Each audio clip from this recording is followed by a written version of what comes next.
সুন্দরবনের আজকের সকালটা একটু অন্যরকম, কারণ আজ টুনি মেম সাহেব কথা দিয়েছেন তিনি সবাইকে গান শোনাবেন। তবে সমস্যা হলো টুনির প্রস্তুতি শেষ হচ্ছে না।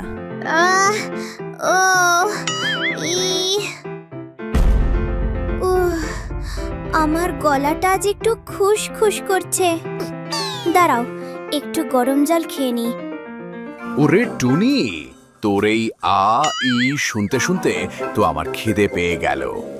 গান গাইবি নাকি আমি বাড়ি গিয়ে ঘুমাবো? বাঘমামা, শিল্পীদের মুড আসতে সময় লাগে। তুমি তো আর বুঝবে না, তুমি তো শুধু হালুম করতে জানো। আবার কিন্তু গান শুনতে ভালোই লাগে, তবে পেটে কিছু না পড়লে কানে সুর ঢোকে না।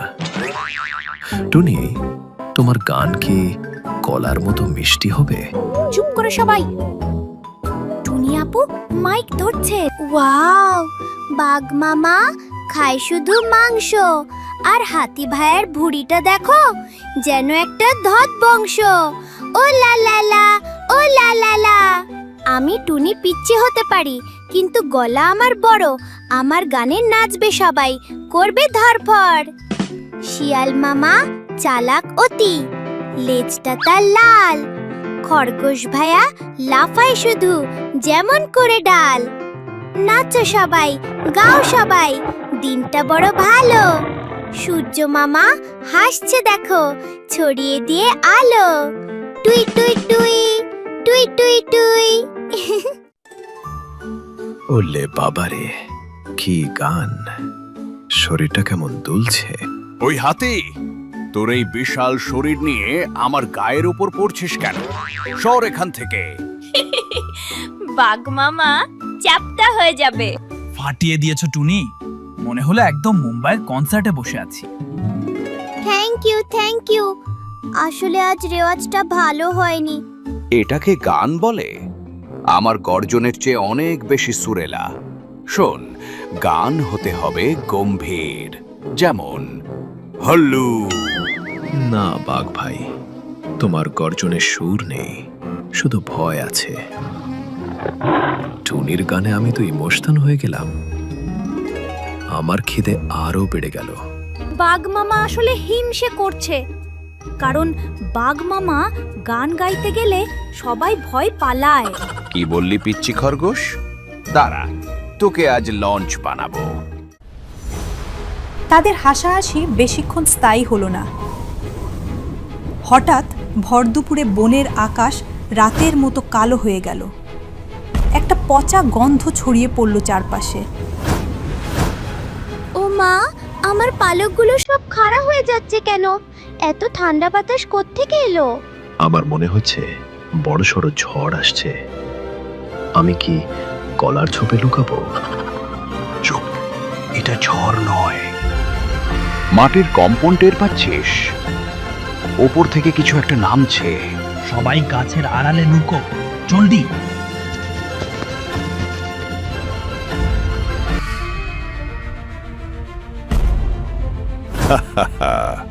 আমি এসেছি। এই বন এখন আমার। এই বনের সব পশু পাখি কোথায়? আমার খুব খিদে পেয়েছে। কে আসবি আমার পেটে? শিয়াল মামা, ও তো আমাদের খেয়ে ফেলবে। ও কত বড় দেখেছো? ওর ঠোঁটটা দেখেছিস? যেন একটা কুড়াল। কেউ বের হবি না? তাহলে আমি খুঁজে বের করব। আমি বাঘ, এই বনের রাজা। তুই কে রে বহিরাগত? আমি দানব পাখি। আমি দেশ বিদেশ ঘুরে বেড়াই আর বন উজাড় করে খাই। আজ তোদের পালা। তুই এখনই চলে যা, নইলে আমার থাবার এক ঘায়ে তোকে ভর্তা বানাবো। ওরে পিচ্চি বিড়াল, তুই আমাকে মারবি? আয় কাছে আয়। হ্যালো।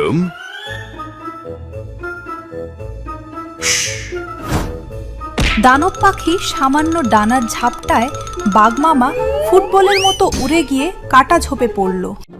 ওরে বাবারে, আমার কোমর গেল। এর গায়ে তো কংক্রিটের জোর। বলেছিলাম না মামা, গায়ের জোরে হবে না। পালাও সবাই। ওরে বাপরে, ওটা পাখি না ড্রাগন? আমার তো হার্ট অ্যাটাক হয়ে যাবে। বাঘ মামা, তুমি ঠিক আছো তো? তোমার লেজটা একটু বাঁকা হয়ে গেছে মনে হচ্ছে। আমি ঠিক আছি। আমি শুধু ওর শক্তি পরীক্ষা করছিলাম। ও আসলে চিটিং করেছে। এখন আমরা কি খাবো? বাইরে বেরোলেই তো ও খেয়ে ফেলবে। আমাদের ঠান্ডা মাথায় ভাবতে হবে। ওর একটা দুর্বলতা নিশ্চয়ই আছে। দুর্বলতা? ও তো লোহা দিয়ে বানানো মনে হলো। আমার কাছে একটা বুদ্ধি আছে। আমরা ওকে পচা গাজর খেতে দিই। ও খেয়ে অসুস্থ হয়ে মরে যাবে। বোকা নাকি? ও আস্ত হাতি খেতে চায় আর তুমি দেবে গাজর? কি? আমাকে খেতে চায়? না না, আমি খুব তিতো, আমাকে খাওয়া যাবে না। আমি গিয়ে ওর পায়ে সুরসুরি দেব, হাসতে হাসতে মরে যাবে। ধুর, তোমরা সব ফালতু বুদ্ধি দিচ্ছ। শোনো, আমি লক্ষ্য করেছি ও নিজেকে খুব শক্তিশালী আর সুন্দর মনে করে। এই অহংকারী ওর কাল হবে। হাতি ভাই, তোমার সুরে যতটা পারো জল নাও। আমরা ওকে ভিজিয়ে দেব, যাতে ও উড়তে না পারে। ঠিক আছে, আমি আজ ফায়ার সার্ভিসের মতো জল দেব। আমি গিয়ে ওকে একটু অন্যমনস্ক করছি। পরিকল্পনা মতো টুনি পাখির সামনে গিয়ে ওড়াউড়ি শুরু করলো আর হাতি আড়ালে জল লোড করতে লাগলো। এই নে পচা পাখি, আমার সুপার শাওয়ার।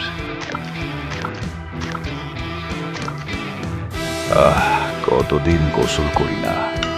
থ্যাংক ইউ মোটু, তোর জলটা বেশ ঠান্ডা। এ কি? ও তো মজায় গোসল করছে। হাই কপাল, ও তো জল ভয় পায় না, উল্টো এনজয় করছে। গোসল শেষ, এবার নাস্তা করব। ওই হাতিটাকে খাবো, ওর ভেতরে অনেক জুস আছে। ও মা গো, পালাও। সব শেষ। আমরা আজকেই ওর পেটে যাব। আমি আমার শেষ ওয়েল লিখতে চাই। আমি এখনো বিয়েই করলাম না। থামো তো তোমরা। আমার মাথায় একটা সলিড প্ল্যান এসেছে। টুনি, তুমি বলেছিলে না পুরনো রাজবাড়িতে একটা জাদুকরি আয়না আছে? হ্যাঁ আছে, কিন্তু সেটা তো অনেক ভারী। ভারী জিনিস আমি আনবো, কিন্তু আয়না দিয়ে কি হবে? এই দানবটা নিজেকে খুব বড় মনে করে। ও যখন আয়নায় নিজেকে দেখবে, ও ভাববে ওটা অন্য কোনো দানব। তখন ও মারামারি করতে যাবে। আর আমরা সেই সুযোগে ওকে ফাঁদে ফেলবো। বুদ্ধিটা খারাপ না ভাগ্নে।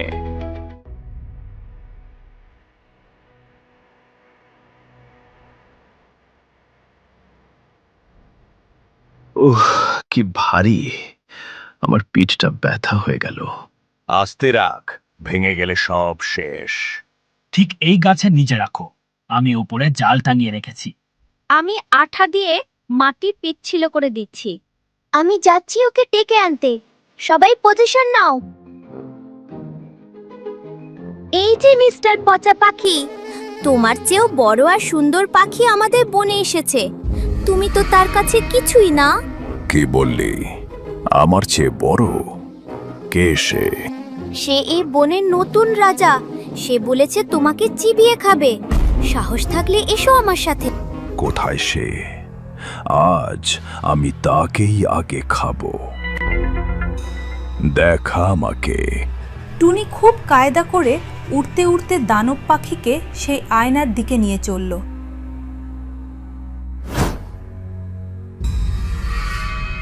এই যে, তুই কে? তুই আমাকে নকল করছিস কেন? আমি এই বনের ডন।